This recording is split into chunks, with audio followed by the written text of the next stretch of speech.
Recently, a subscriber asked me how I integrate my Kung Fu, strength training, and daily chores into my daily life. In this video, we're going to learn how to incorporate your daily life into your Kung Fu. And by the term Kung Fu, we mean the concept of practice, not just martial arts. For me, there's no separation between all the different things that I do. To me, it's all my Kung Fu. I kind of consider it like the wind. When the wind goes through the trees, it makes a certain sound.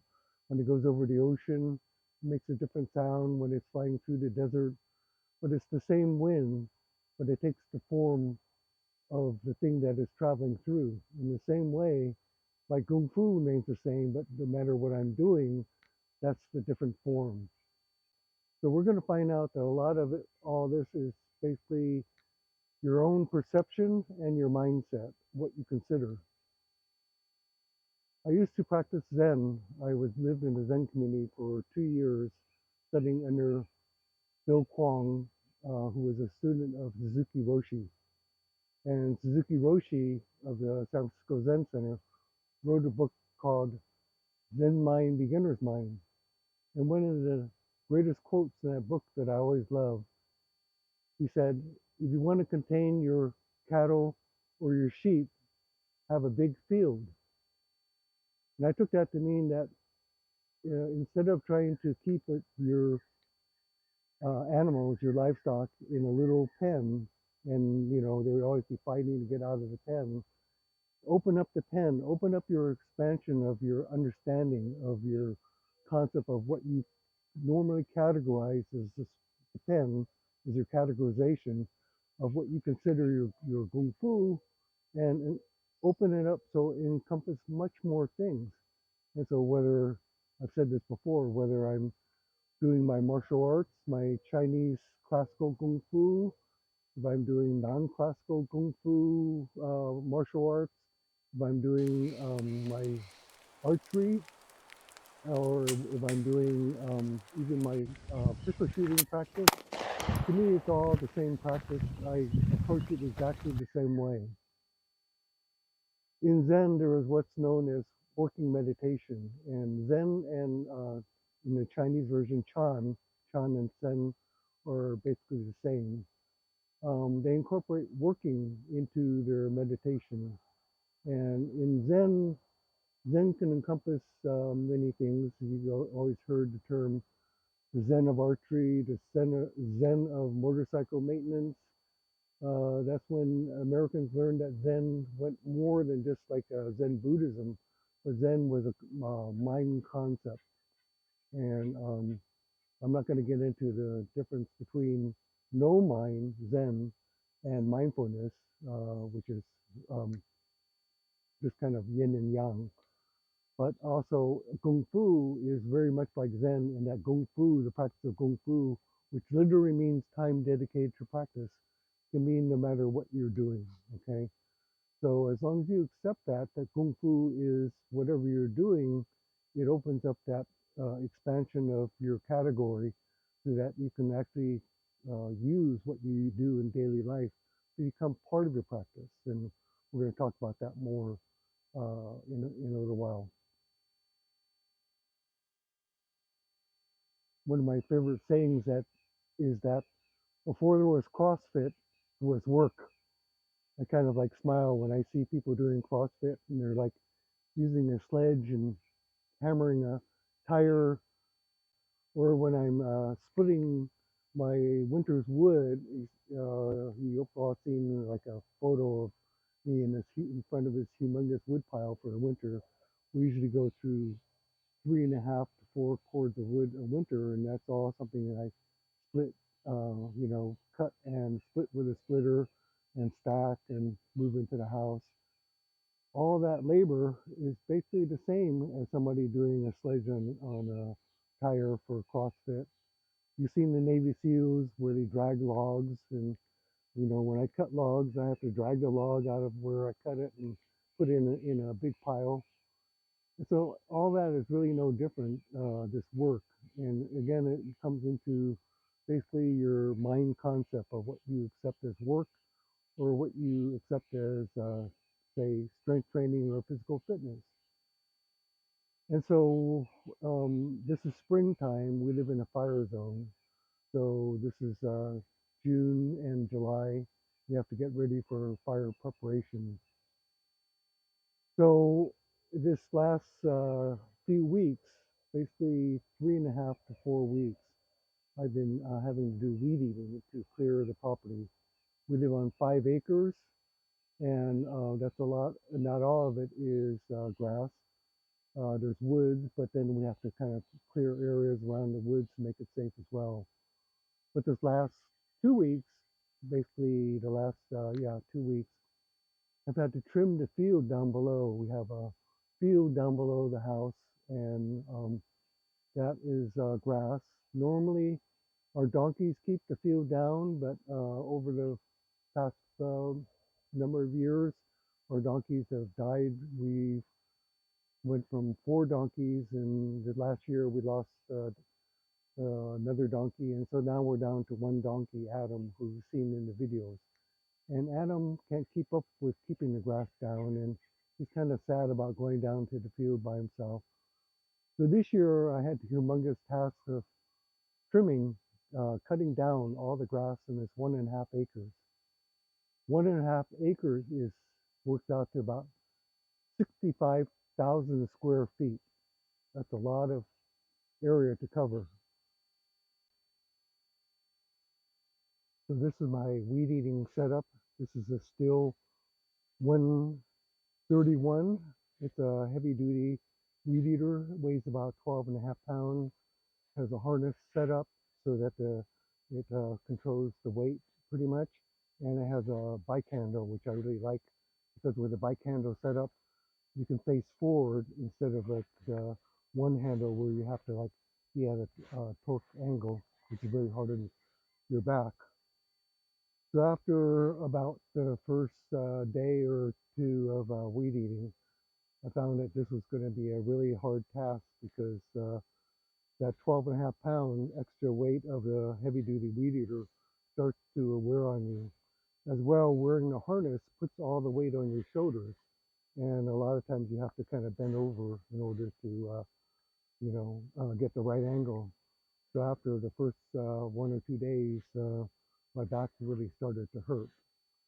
And the other thing that I really quickly realized was that right now it's about 9 o'clock, and the field, um, if you try to do it in the afternoon, the sun is so hot that it really wears you out.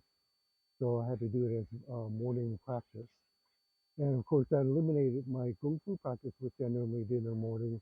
And also, energy wise, I found that if I did the weeding for, 2 to 3 hours, that I would be so pretty much tired for the rest of the day. I couldn't do my strength training.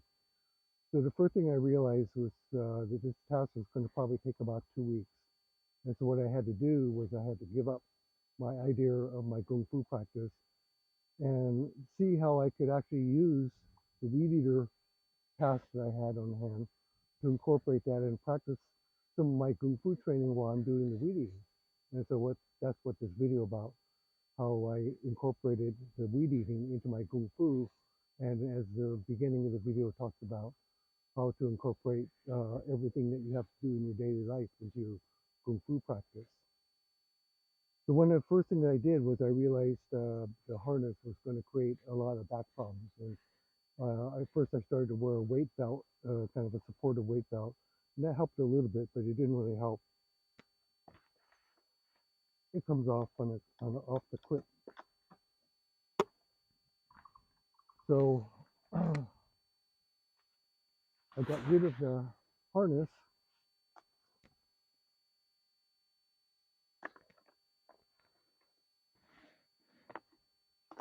And from previous years, I found that there was this other way I could do it.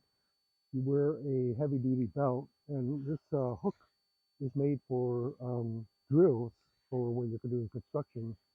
So I found that if I wore the hook and hooked the weed eater onto the belt, now the weight was fully supported on my legs.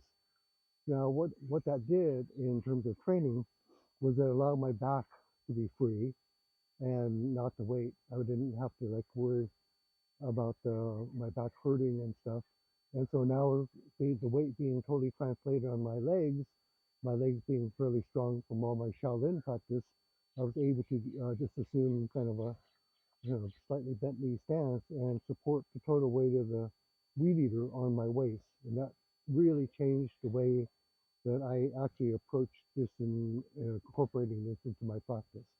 As well, that two handles, the spike handle, allow me to face forward. So this is basically like a slightly a modified horse stance. And in cutting, well, okay, first of all, like I said, the field is 65,000 square feet, acre and a half. That's a lot of square feet. And the cutting head on that is a four-string head that you can replace with really heavy-duty string. Covers at the most about 11 inches. So that's just consider 1 square foot. So I'm having to cover that 65,000 square feet with this head over the whole field. So that's a lot.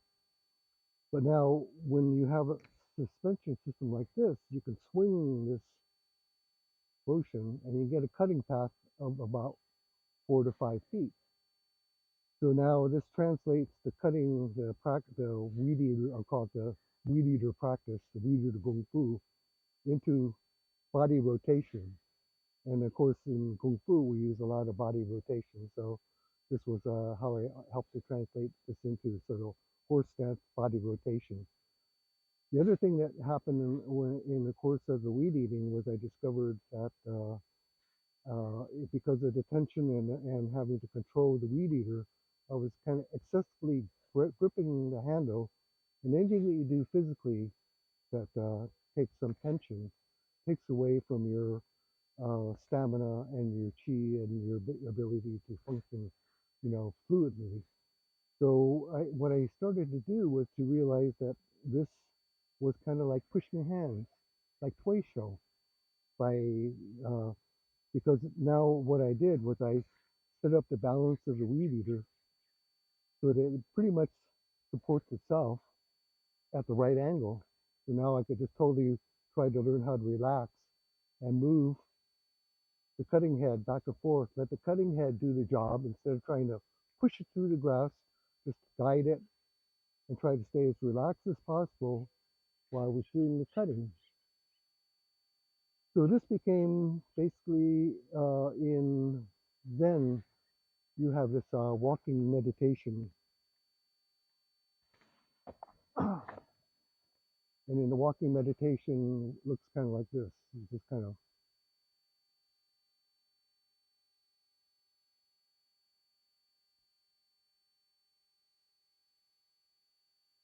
a very slow walking process. And you're basically doing your zazen, your Zen meditation while you're doing the walking. And so actually what I did was I incorporated that into my trimming. And so in the trimming, depending on how thick the grass is, you're moving in a 4 to 5 foot path, but at a very slow pace. So my trimming looked like this.